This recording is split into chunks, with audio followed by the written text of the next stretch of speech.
who are like my students. So I would like to address the younger who are sitting here as my students. As a matter of fact, I used to go to this institute and I took up some of the courses also. I remember when Madam Mamta Binani was the chairman of the Eastern Regional Council. Today's topics I have, before I was requested, I was a little undecided about the topics to be presented before you.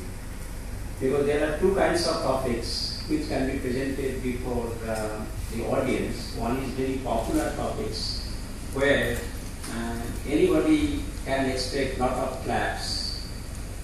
And another kind of topics which is very dangerous in the sense that I may not get any claps because it is little technical.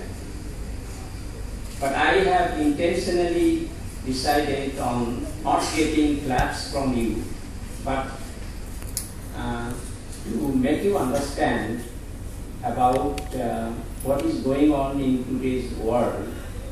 And as a company secretary, you are definitely going to become, today or tomorrow, the professional managers who will look after not only the company's little limited affairs, but you have to manage a company. You have to advise the management of a particular company about the directions in which they should go in future.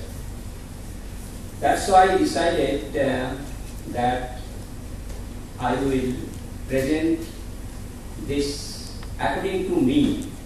I wish I should be wrong, that a little difficult topics. Why it is difficult? Because it contains certain statistical presentation, and I am quite sure you are conversant with those statistical tools. Anyway, let me start. Now the main theme is about industrial sickness. Now, as you know, in India, it's very peculiar that there are a lot of controversy in regard to giving definition about the sickness of an industrial company. Mind it, I am talking of industrial company, not company, because the company can be a trading company also. So after a lot of debate and after a lot of definitions having been given by Reserve Bank of India, State Bank of India, individual banks, a common platform could be found out, and Government of India came with a legislation where they enacted an act called Sick Industrial Companies Special Provisions Act, popularly known as SICA, and the operating platform was known as, is known as BIFR, Board for Industrial and Financial Reconstruction.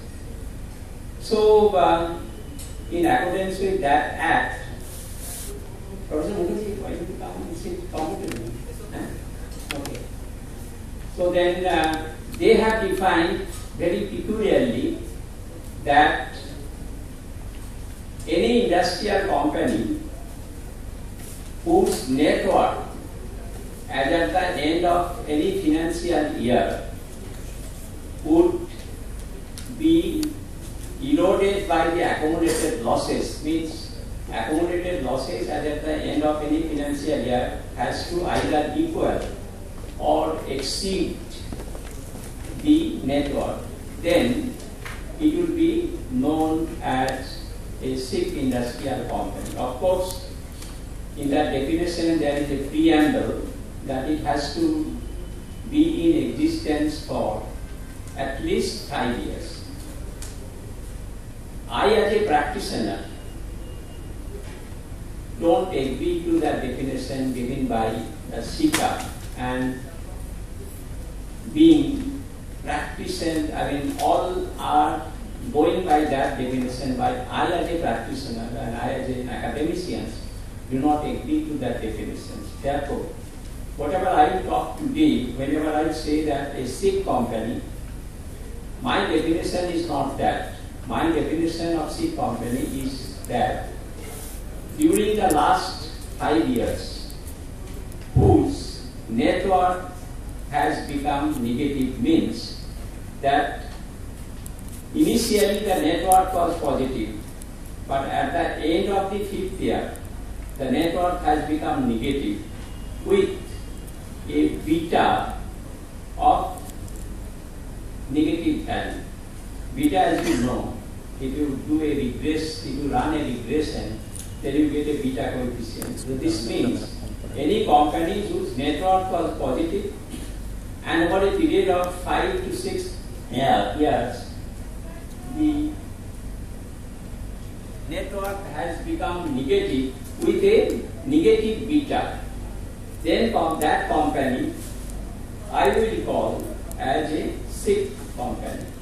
And the companies whose network was positive, but it has increased and it has remained positive at the end of the 5th year with a beta positive, means it has gone on increasing, that company is termed as healthy in my presentation. So with these clarifications, I will start presenting before you to my ability, but I will try to be as lucid as possible so that you do not curse me that this is so difficult and technical to understand.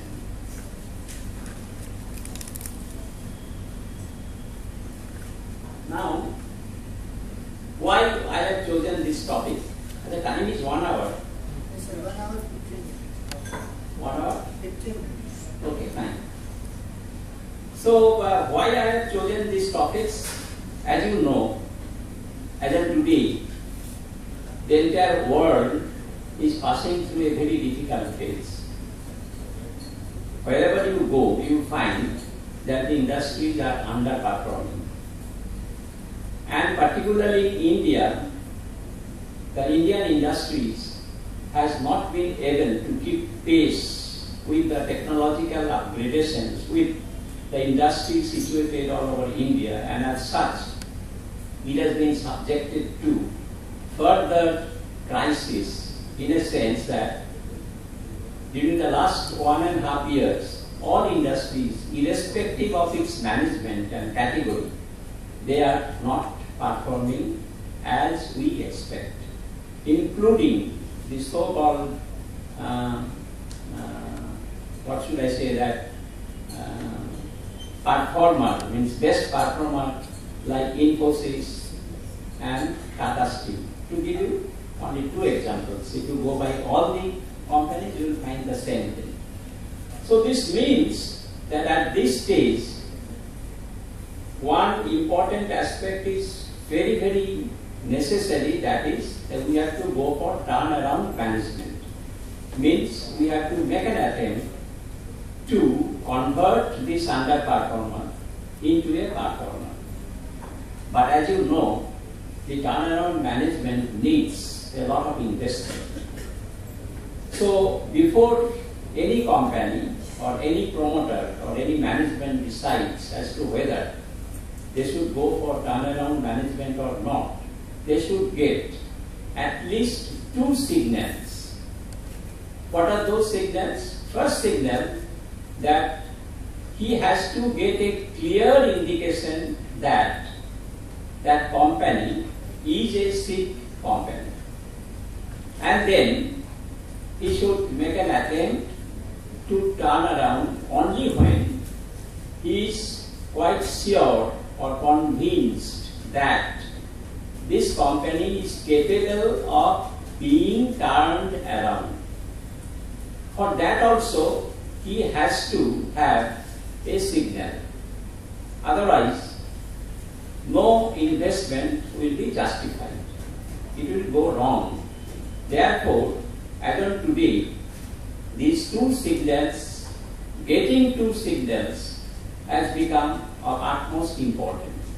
One signal to know the status of the health of that company, whether it is sick or healthy. And second one, what is the probability of a company becoming healthy and remaining healthy for the coming 4 to 5 years at least. So my main thrust to this presentation